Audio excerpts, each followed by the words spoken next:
Capítulo 5. Los ruidos del campamento despertaron a Vita. Se levantó y se vistió con el traje de montar ya que el jeque le había prometido mostrarle sus caballos. No estaba segura de si le permitirían montar alguno, y aún tenía mucho que aprender acerca de los pura sangre árabes. Cruzó hacia la tienda contigua y enseguida una esclava le sirvió café. Aunque era muy temprano, también saboreó pan recién horneado y un trozo de mantequilla hecha a base de leche de cabra o de oveja. Sabía que la leche de camello jamás se usaba para eso y que hacer la mantequilla era una de las tareas que correspondía a las mujeres. Vita disfrutó del delicioso café. Sabía que era una extravagancia del jeque, pues la mayoría de los beduinos solo beben esa mezcla tan costosa en ocasiones especiales. Después se levantó del roce para salir de la tienda. En ese momento apareció el jeque. Era evidente que volvía de cabalgar, pues llevaba un pequeño fuete en la mano y las botas amarillas que ella había notado la primera vez que lo viera en el muelle. ¿Descansó?, le preguntó. Sí, gracias. Y estoy ansiosa por ver sus caballos como me lo prometió. Él sonrió al ver su entusiasmo. Venga conmigo. Los hice venir para que no tuviera que caminar. Cuando Vita salió de la tienda contuvo el aliento ante lo que vio. Hubiera deseado que su padre estuviera con ella ya que había más de 300 caballos reunidos. Por la forma en que me reclamó cuando nos conocimos supongo que sabe algo de caballos. Mi padre tiene una cuadra grande pero ninguno de sus caballos es tan fino como estos. Se acercó a los animales y comprobó que el señor Dira tenía razón cuando le dijo que los caballos árabes eran muy cariñosos. Las yeguas parecían reconocer al jeque y lo seguían frotándose contra él, que casi tenía que empujarlas para que se apartaran. Quería mostrarle a Vita los ejemplares que más deseaba que admirara. Cuando vi el jerid me percaté de lo veloces que pueden ser los caballos árabes. No solemos organizar carreras, así que para nosotros es difícil calcular la velocidad de un caballo hasta que se vende a algún europeo. Pero como la guerra nos interesa más, tomamos en cuenta la resistencia más que la rapidez para designar a los mejores animales. Cuando mencionó la guerra, Vita no pudo evitar mirar hacia el horizonte. Era demasiado temprano para que hubiera señales de los Medabs, pero temía el momento en que las tribus se enfrentaran por ella. Los hombres morirían inútilmente y los caballos serían heridos. Como ese pensamiento la ponía nerviosa y la hacía sentir infeliz, trató de concentrar su atención en los caballos que le mostraba el jeque. Este es un Keilan. Creo que la raza se llama así por las marcas negras que tienen alrededor de los ojos. Parece que los hubieran pintado con col, que es el maquillaje que usan las mujeres árabes. El caballo era precioso y Vita le palmeó el cuello antes que el jeque le señalara otro. Este es un Koilani. Se crían para cabalgar. Se dice que provienen de las caballerizas del rey Salomón. Sea verdad o no, poseen una resistencia asombrosa y soportan mejor la fatiga que cualquier otro caballo árabe. Pasaron de un caballo a otro y el jeque le dijo a Vita, aunque ella ya lo sabía, que los beduinos jamás utilizaban bridas ni frenos para los caballos, sino solo un dogal con una fina cadena que se colocaba alrededor de la nariz del animal. Observé que la mayoría de los jinetes cabalgaban así en el jerid y me asombró la facilidad y eficiencia con que controlaban sus caballos. Creo que se debe a que nuestros animales son gentiles y carecen de vicios. No tienen ninguno de los vicios de los animales europeos. Después de una pausa agregó torciendo los labios.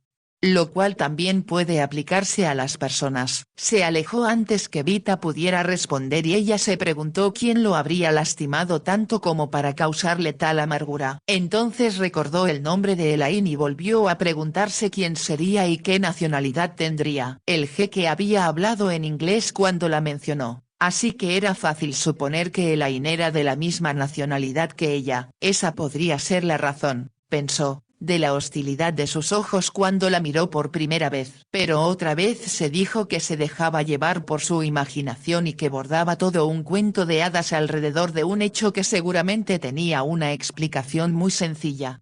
¿Por qué hay razas de caballos tan finas en Siria?, preguntó. Según la leyenda, descienden de las 5 yeguas de Salomón. Pero pocos árabes creen en ella. Lo que sí sabemos es que nuestros caballos tienen una resistencia sin comparación en todo el mundo. Y en Inglaterra lo reconocemos. Después de una pausa añadió un poco titubeante. Me gustaría adquirir uno de sus caballos.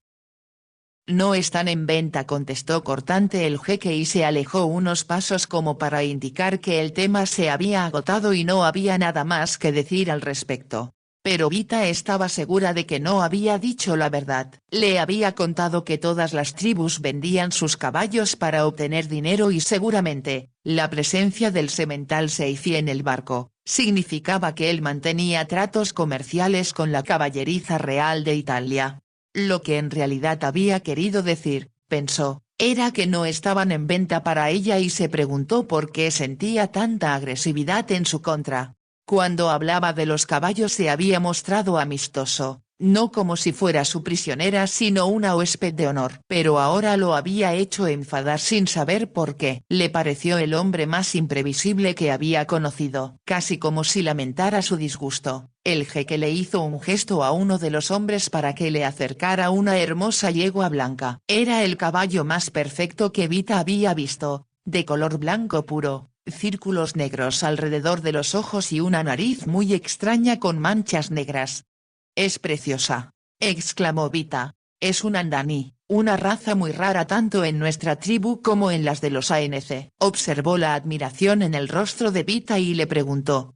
«¿Le gustaría montarla?» «Claro que sí». Dio instrucciones para que le colocaran una silla de mujer y la levantó para sentarla en ella. Vita esperaba que le indicaría a un sirviente que le ofreciera las manos entrelazadas para montar, como era lo usual. Pero el jeque colocó las manos alrededor de su esbelta cintura y la levantó en vilo. Eso le provocó una sensación extraña. La yegua, que respondía al nombre de Serifa, le obedeció enseguida y ella cabalgó encantada. Jamás había montado un animal tan fino. Serifa inició el galope y durante un momento Vita sintió que estaba sola. Entonces escuchó el resonar de cascos a su espalda y segundos después el jeque estaba a su lado montado en un semental negro. Ella se volvió hacia él con una sonrisa. «No crea que le ofrezco una manera fácil de escapar así que ni lo intente». «Ni siquiera había pensado en ello», contestó Vita con sinceridad. Pero él había sembrado la idea en su mente y comenzó a hacer planes. Si pudiera buscar a Serifa cuando nadie la observara, le sería fácil alejarse del campamento y tal vez alcanzar a los Metraps antes que llegaran a rescatarla.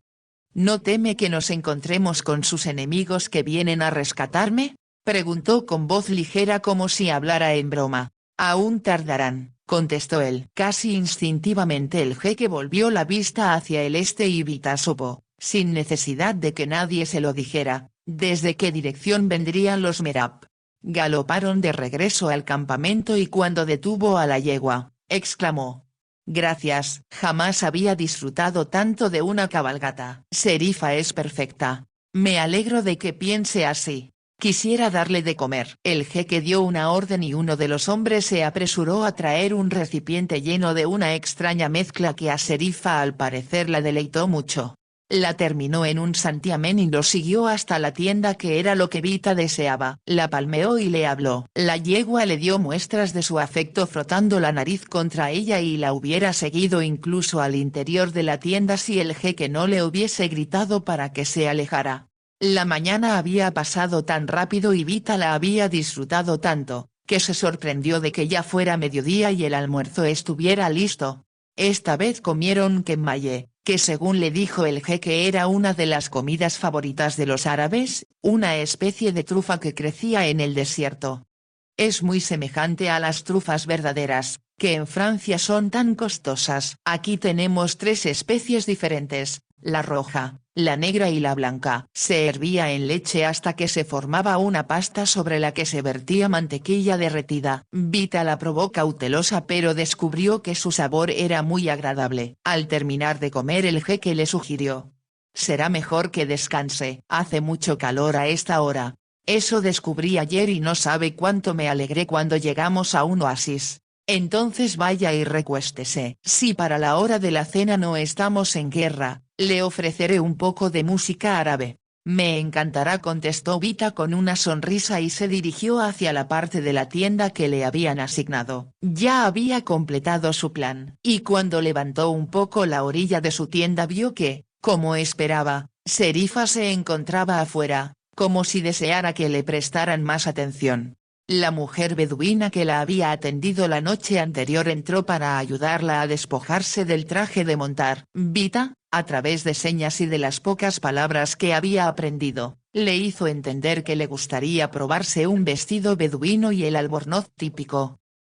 La mujer pareció sorprenderse pero después sonrió divertida y salió apresuradamente para regresar enseguida con otras mujeres. Habían comprendido que Vita quería conocer la ropa que usaban y le trajeron sus largos vestidos de algodón de colores café, azul y negro. También le mostraron sus joyas y los blancos albornoces con los cuales todos los árabes, tanto hombres como mujeres se cubrían para viajar. Ella admiraba todo y notó que mientras todas las mujeres trataban de atraer su atención, una se mantenía apartada y la observaba con recelo, casi con insolencia.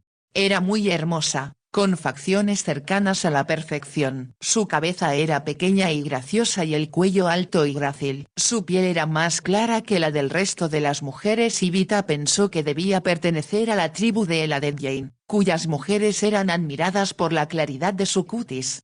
Al observarla notó que llevaba más joyas que las otras y de mayor valor. Ella le habló pero la muchacha, casi una niña, no le respondió. La observó con resentimiento y salió de la tienda. Vita la miró sorprendida y entonces se percató de que las demás cruzaban miradas maliciosas y reían por lo bajo. Zabla está celosa, comentó una de las mujeres en árabe. Vita comprendió. Esa muchacha debía ser la mujer del jeque y sin duda la enfadaba su presencia en el campamento. Le pareció comprensible que él se interesara en ella, pues era verdaderamente hermosa. Su comportamiento la perturbó y le indicó a las demás que deseaba descansar. Pero antes que se fueran les pidió que le dejaran un vestido y un albornoz para probárselos más tarde. Ellas obedientemente los depositaron sobre el suelo e insistieron en dejarle también algunas joyas. Esperó hasta que se fueron. Entonces se levantó de la cama en la cual se había acostado en presencia de ellas y volvió a vestirse. Cuando lo hacía notó que el campamento estaba en calma y supuso que todos, excepto algún guardia, se habían ido a descansar. Se puso la falda de su traje de montar y la blusa blanca que usaba bajo la chaqueta. Luego se cubrió con el albornoz y tiró hacia adelante la capucha para que le ocultara el rostro. Sabía que a la distancia sería difícil distinguir si era hombre o mujer. Con mucha cautela levantó la tela de su tienda y salió. Serifa se encontraba a unos cuantos pasos. No tuvo necesidad de hacer ninguna señal. La yegua se le acercó por instinto. Aún estaba ensillada. Vita ya sabía que los árabes solían ser lentos en desensillar sus caballos. Eso le resultaba muy conveniente en ese momento. Esperó a que Serifa llegara a su lado. Entonces se apresuró a montarla y la dirigió hacia el desierto. Como se encontraban en la parte trasera de la tienda sabía que los guardias no podrían verla. Pero en cuanto comenzaron a alejarse a todo galope no dudó que pronto la verían y se preguntó cuánto tiempo pasaría antes que salieran en su búsqueda. Sin embargo estaba segura de que Serifa era sumamente veloz y ganaría terreno mientras el guardia avisaba. Como se hallaba oculta bajo el albornoz pensó que no se darían cuenta tan pronto de que era la prisionera quien había escapado. Incluso podían pensar que era uno de los hombres que llevaba un mensaje del jeque. Numerosos pensamientos cruzaron por su mente, incluso la idea de que podían dispararle. Pero nada sucedió. Y cuando ya había recorrido más de 1 kilómetro volvió la cabeza para mirar hacia atrás y comprobó que no la seguían. Con un vuelco en el corazón pensó que quizá había logrado escapar. Dirigió a Serifa en dirección del este y dejó que la yegua galopara tan velozmente como quisiera. Viajaron cerca de 1 hora antes que el animal comenzara a aminorar el paso y Vita se percató de que hacía excesivo calor. Se quitó la capucha, pero los rayos directos del sol le provocaron aún más calor. Como sentía miedo de sufrir una insolación, volvió a cubrirse la cabeza. Sabía que un galope tan largo en las horas más calurosas del día tendría consecuencias tanto para ella como para Serifa. Ahora se movían con más lentitud y Vita tenía la esperanza de encontrar pronto un oasis, o al menos algún lugar donde hubiera algo de sombra. De todos modos no podrían detenerse mucho tiempo, ya que si la perseguían le darían alcance. pero era esencial que tomaran un descanso. Estaba segura de que el jeque no la dejaría ir con tanta facilidad. Como le había dicho ella, era una carta de triunfo para él, y si en verdad deseaba iniciar una contienda con los Medavs constituía un excelente pretexto. ¿Por qué no se conforma con la bella Zabla en lugar de lanzarse a la guerra?, se preguntó. Le hubiera gustado saber si en realidad la amaba, pero no le parecía un hombre capaz de amar a nadie. La mayoría de los árabes eran sonrientes, joviales y de aspecto feliz. Parecían disfrutar de la vida y Vita estaba segura de que podrían con múltiples romances mantenerse divertidos e interesados. Pero el jeque era diferente, no solo era reservado, podía verse con claridad que oculto en lo profundo de su ser latía un odio intenso. Es por culpa de Elaine que me detesta a mí, y pensó que Zabla, tan esbelta y tan bella, debería ser más que suficiente compensación por cualquier Elaine, sin importar lo mucho que hubiera significado para él. Al pensar en el amor, Vita recordó sus propios problemas. Tenía que reunirse con su prima Jane y preguntarle qué debía hacer respecto a Lord Bantam. Sin importar lo que sucedía en ese momento, tarde o temprano debería enfrentarse a la disyuntiva de casarse con un hombre que le desagradaba o provocar la furia de su padre y el consiguiente castigo. Se sentía algo asustada de lo que opinaría sobre su fuga, pero con una confianza casi infantil se dijo que su prima Jane encontraría una solución. Aunque no tenía la menor idea de cuál podría ser. Continuó avanzando más y más y por momentos el calor era casi intolerable. Se dijo que solo un animal tan fino como Serifa podía soportar una cabalgata tan ardua. Miró hacia atrás una y otra vez, pero no había señales de que la persiguieran. Después de un tiempo pensó que el jeque se había alegrado de deshacerse de ella. Quizá llegó a considerarme una molestia, pensó. Si no hace esfuerzos por alcanzarme, lograré que los Medavs no se enfrenten a él por mi culpa y dentro de poco ni siquiera se acordará de mí. Aunque le pareció extraño, no pudo evitar el deseo de haber podido conocerlo mejor. Cuando le mostraba sus caballos había percibido que era un hombre cálido y muy humano. No había duda de que los amaba y que tenía profundos conocimientos sobre su crianza. Había tantas cosas que le habría gustado preguntarle, que deseaba aprender. Nunca volveré a tener una oportunidad así, se dijo con tristeza. Cuando vuelva a Inglaterra tendré que conformarme con que la gente me hable de los Godolphin y Darby árabes y jamás creerán que conocí, cabalgué y acaricié a ejemplares de razas aún más finas en Siria. Le disgustó que el jeque no hubiera accedido a venderle un caballo para llevárselo a Inglaterra. Estaba segura de que podría aplacar con facilidad la ira de su padre si le obsequiaba una yegua como Serifa o un semental de la raza Keilan. Esperaba que los ANC, cuando se reuniera con ellos, fueran más accesibles. A medida que transcurrieron las horas el calor amainó un poco, pero Vita nunca se había sentido tan agotada. Pensó que ya debería haberse encontrado con los Medavs si en realidad venían desde la dirección hacia la que había mirado el jeque, pero a su alrededor solo había desierto. Las únicas señales de vida eran los animales y aves que había visto en su viaje desde Damasco. Continuaron el recorrido y Vita comenzó a sentir una debilidad intolerable y también notó que Serifa estaba exhausta. Tenía los labios secos y la garganta le ardía. Sentía que le sería difícil hablar aunque lograra llegar al campamento de su prima. De pronto vio una mancha oscura en el horizonte y pensó que era un oasis. Serifa también debió percibirlo porque apretó el paso. Lo era, y en cuanto la yegua llegó a la sombra de las palmeras, Vita se deslizó de la silla. Estaba ya muy débil. Sus piernas parecían no poder sostenerla y casi cayó al suelo. Observó que Serifa sacaba la lengua y advirtió que tenía tanta sed como ella. Con un esfuerzo Vita se irguió y fue hacia el pozo. Se inclinó sobre el borde de ladrillos y vio que el agua estaba muy baja. Sabía que tendría que hacer bajar la cubeta de madera amarrada a una reata, llenarla con agua y luego subirla para que tanto ella como Serifa pudieran beber.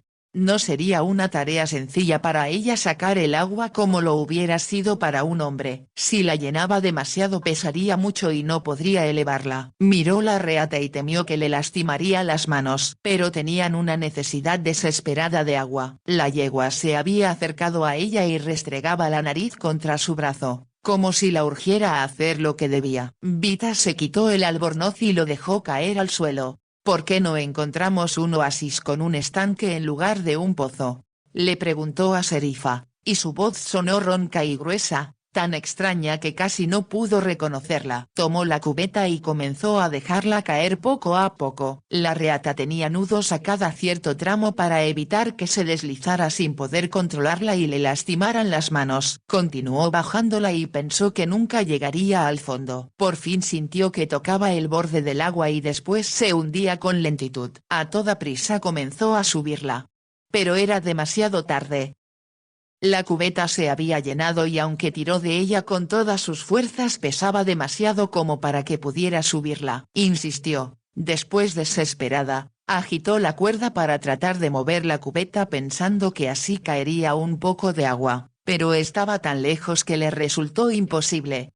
Con desesperación pensó que jamás podría izarla, pero continuó intentándolo. Serifa se restregaba contra su brazo y su espalda con impaciencia. Le dolían tanto las manos que sin advertirlo aflojó la presión. Entonces la reata se soltó y se desenredó en toda su longitud. La cubeta debía haberse hundido varios centímetros y Vita desconsolada comprendió que ahora menos que antes podría sacarla del fondo. Volvió a asomarse al pozo. Era oscuro y frío. Pensó que si cayera en él nadie lo sabría, jamás la encontrarían. Con un súbito resurgimiento de energía, provocado por la desesperación, tomó la cuerda y otra vez intentó subir la cubeta, pero era demasiado pesada. «No puedo, Serifa», exclamó desesperada. «No puedo moverla». Su voz se quebró y lágrimas de frustración rodaron por sus mejillas. «Es imposible, oh Serifa. Lo lamento. Creo que necesita mi ayuda», indicó una voz. Vita se sobresaltó y miró hacia atrás. Bajo los árboles, no lejos de ella, estaba el jeque. Lo miró incrédula y entonces, sin pensarlo, solo porque se alegraba de verlo corrió hacia él. Nunca supo bien cómo sucedió pero de pronto él estaba a su lado y la rodeaba con sus brazos. Levantó la vista hacia él, que la abrazaba con fuerza y sus labios se unieron. Ni siquiera se sorprendió. Era inevitable. Tal vez el destino. Algo que tenía que suceder. Y mientras mantenía cautiva su boca la invadió una emoción intensa y maravillosa que nunca había sentido. Ni siquiera en sueños había imaginado que un beso fuera así. El mundo pareció detenerse y supo que era lo que deseaba, lo que anhelaba y había buscado hasta ese momento. El jeque la ceñía más y más entre sus brazos. Vita sintió que los árboles se doblaron para protegerlos y que se encontraban en un lugar verde y fresco, desconocido para el resto de los hombres y que solo pertenecía a ellos. Su cuerpo se estremecía por el contacto de sus labios y se convirtió en parte de él, y dejó de ser ella misma. El jeque miró sus ojos abiertos y brillantes, los labios que había tocado y entonces, con deliberación, como si le resultara un esfuerzo sobrehumano, deshizo el abrazo y se dirigió hacia el pozo. No miró hacia atrás. Tomó la reata y comenzó a izar la cubeta con agua. Vita lo observó, incapaz de moverse y casi sin respirar. La había besado y su corazón le pertenecía. Se había apoderado de él al tocarla con sus labios. El jeque depositó la cubeta sobre las piedras y mantuvo a Serifa apartada mientras observaba a Vita. Con lentitud, como si cada paso le resultara casi imposible, ella se acercó a él, con los ojos clavados en su rostro. Se sentía tan fascinada que no recordaba la sed, solo sentía que lo necesitaba. «Bebe», ordenó él tuteándola por primera vez. Con un esfuerzo ella miró la cubeta y se inclinó. Bebió sedienta y después se enjuagó el rostro con el agua fresca y clara sintiendo que lavaba muchas cosas, no solo la arena del desierto. Cuando levantó la cabeza el jeque le entregó un pañuelo blanco de lino para secarse. Después colocó la cubeta frente a Serifa, que comenzó a beber haciendo mucho ruido. Vita miró al jeque. Por un momento pensó que estaba a punto de alejarse de ella. De pronto volvió a tomarla con violencia entre sus brazos y la apretó con fuerza contra sí. La besó de nuevo, con besos exigentes y apasionados y sin embargo ella no tuvo miedo. Sentía que su corazón y su cuerpo anhelaban convertirse en parte de él, que los latidos de ambos se unían y que se rendía por completo para pertenecerle. La besó en los labios, los ojos, las mejillas, de nuevo en la boca y Vita sentía como el fuego de esos besos penetraba en su interior. Entonces de la misma forma súbita en que la había abrazado la levantó en vilo y la depositó sobre Serifa. El albornoz continuaba en el suelo, lo recogió y lo depositó sobre su propio caballo que se había acercado para beber el agua que Serifa dejara en la cubeta. «¿Cómo me encontraste?», eran las primeras palabras que pronunciaba. «Te he seguido durante toda la tarde. ¿Por qué no me abordaste antes?». El jeque sonrió. «No estás lejos del campamento. No podías saberlo, pero tanto los animales como los humanos siempre se mueven en círculo en el desierto». Serifa te traía de regreso. «Me alegro», dijo Vita con sinceridad y los ojos fijos en él. Por un momento vio que permanecía inmóvil y adivinó que se debatía ante el deseo de volver a besarla. Entonces montó. «Estás cansada. Regresemos». Como los caballos habían descansado y sabían que su casa estaba cerca iniciaron el galope enseguida. Vita no hablaba aunque había muchas cosas que decir y muchas otras que deseaba escuchar. Sin embargo por el momento se limitó a gozar de la felicidad que la embargaba por ir al lado del jeque. «Esto es el amor», pensó. «La prima Jen lo encontró en el desierto y yo también lo he hallado». Las emociones que había despertado en ella eran diferentes de cuanto había imaginado que podía sentir por un inglés y por supuesto jamás por Lord Bantam. Era algo salvaje y primitivo y sin embargo tierno y maravilloso. Cuando la besó estuvo segura de que esa era la respuesta a sus problemas. Ella deseaba el amor y lo había encontrado cuando menos lo esperaba. Era el destino, era Inshallah, decretado para ellos desde el comienzo de los tiempos. Nos hemos encontrado a través de la eternidad, pensó con una dicha inexplicable. Había sido capaz de romper con los convencionalismos y todo lo que la apartaba del hombre que le estaba destinado. En ese momento no pensaba en el futuro ni en lo que significaría decirle a sus padres que se proponía permanecer en el desierto junto a un beduino, un hombre que ni siquiera le había dicho que la amaba ni que deseaba casarse con ella. Todo eso se resolvería de alguna manera. Lo único que importaba en ese momento era que lo amaba y que por fin se habían encontrado. «Lo amo», pensó maravillada. Los caballos casi volaban y más pronto de lo que pudo imaginar vio delante de ellos las tiendas negras del campamento. Desmontaron y Vita se dirigió hacia la tienda. El jeque la siguió y ella hubiera deseado lanzarse a sus brazos y volver a sentir sus besos. Pero había sirvientes presentes. Así que fue directamente a la parte de la tienda que se le destinaba. Allí la esperaba la mujer que la atendía. En cuanto se desvistió vio con alivio que colocaba en el suelo una tina de lámina y la llenaba de agua fresca perfumándola con esencia de jazmín. Cuando terminó de bañarse la cubrió con una gran toalla blanca y la ayudó a secarse. Lanzó exclamaciones de admiración al secar la rubia y sedosa cabellera. Después le llevó café y pedazos de geneine. Pero Vita ya no tenía hambre ni sed. La envolvía una extraña felicidad y todo lo que deseaba era volver al lado del jeque. Eligió el más hermoso de sus vestidos y después de arreglarse el cabello, que como estaba recién lavado caía en rizos alrededor de su rostro, se dirigió hacia la tienda principal.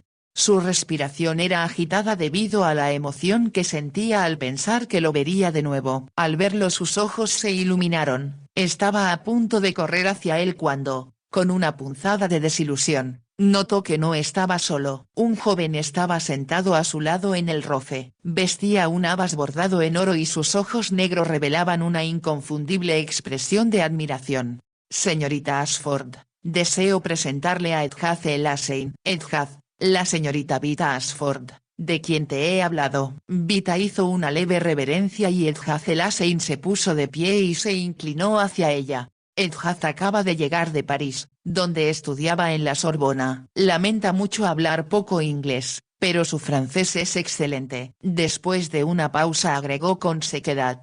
Tiene que serlo después de 4 años de estudio. Encantado de conocerla, señorita. Me han hablado sobre el valor que ha demostrado bajo circunstancias excepcionales. Gracias, señor». Vita miró al jeque antes de tomar asiento junto a él en el rofe. Se sentía desilusionada por el hecho de que el joven hubiera llegado justo en ese momento, cuando deseaba estar a solas con el hombre que la había besado. pero era evidente que Edhad pertenecía a la tribu pues mostraba gran interés por enterarse de muchas cosas acerca de la gente y de asuntos que ella ignoraba por completo. Así que se vio obligada a permanecer en silencio escuchando charlar a los dos hombres. Sirvieron la cena casi enseguida y aunque no tenía hambre le alegró poder entretenerse con la comida. Al comer le pareció que su fatiga desaparecía aunque se sentía bastante cansada. La ardua cabalgata combinada con sus emociones había consumido gran parte de su energía. Casi he olvidado cómo comer con los dedos, rió Edhad. Creo que tendré que introducir los cubiertos en el campamento. Sería más civilizado. Será como prefieras, contestó el jeque. Lo que es más, extrañaré el vino francés. Yo no te aconsejaría que introdujeras esa innovación. Y puedes estar seguro de que nuestros seguidores, que son musulmanes, no lo aprobarían. Tampoco el resto, así que supongo que tendré que resignarme. En la vida nada es perfecto, comentó el jeque, y quizá un sacrificio momentáneo, como renunciar al vino, se verá compensado por otros placeres. Hablaba con sarcasmo pero Edhad rió. Sabes muy bien que me alegro de haber regresado. Hay tanto que deseo hacer, tanta gente que quiero ver. Se dirigió a Vita. Su prima señorita, la honorable Jane Digby es muy admirada en Siria. ¿La conoce? La he visto en Damasco donde es una gran dama. Pero en el desierto es una amazona a quien los beduinos adoran. Edhad se volvió hacia el jeque. Fares el Meciat aún corteja a la bella Sid. Así lo creo. ¿Quién es él? Preguntó Vita con curiosidad. El jeque Fares es un príncipe que posee enormes territorios, le explicó Edhad. Se enamoró de la fascinante esposa del jeque Medjuel el mismo día de su boda y desde entonces la corteja sin descanso. Se ha convertido en el hazmerreír del mundo beduino, interrumpió el jeque. ¿Quién puede culparlo cuando la honorable Jane es tan hermosa? Preguntó en tono ligero Edhad y añadió. Igual que su prima. Le dirigió una elocuente mirada. Gracias señor, contestó ella con modestia. El jeque hizo un gesto de impaciencia. Vita lo miró y advirtió la expresión de ira en su rostro y el fuego encendido en sus ojos oscuros. Estaba celoso. Se emocionó al saber que le importaba. Edhad se puso de pie y dijo. Hemos terminado de cenar y debo visitar a mi madre. Estoy seguro de que espera tu llegada con impaciencia. Y supongo que también con una larga lista de probables esposas para que yo elija. Jamás comprenderá que tengo otras ideas al respecto. Dirigió la mirada hacia Vita y ella comprendió que lo atraían más las mujeres que había conocido en Francia. Eso le recordó a Zabla. Estaba segura de que esperaba al jeque en alguna de las tiendas de afuera. Por primera vez en su vida Vita sintió la puñalada de los celos. Zabla era tan hermosa, con una figura tan perfecta y graciosa que ninguna europea podría comparársele. Hasta ese momento la había invadido la convicción de que el jeque y ella significaban algo especial el uno para el otro. Pero al pensar en Zabla sintió que su seguridad tambaleaba. Esa sensación había sido como una joya resplandeciente cuando cabalgaban de regreso del oasis. Todo el tiempo, cuando se bañaba y vestía, había estado allí como el talismán de su amor. Pero ahora tenía miedo. El joven se inclinó ante el jeque, después hacia Vita y según la costumbre francesa le tomó una mano y la llevó a sus labios.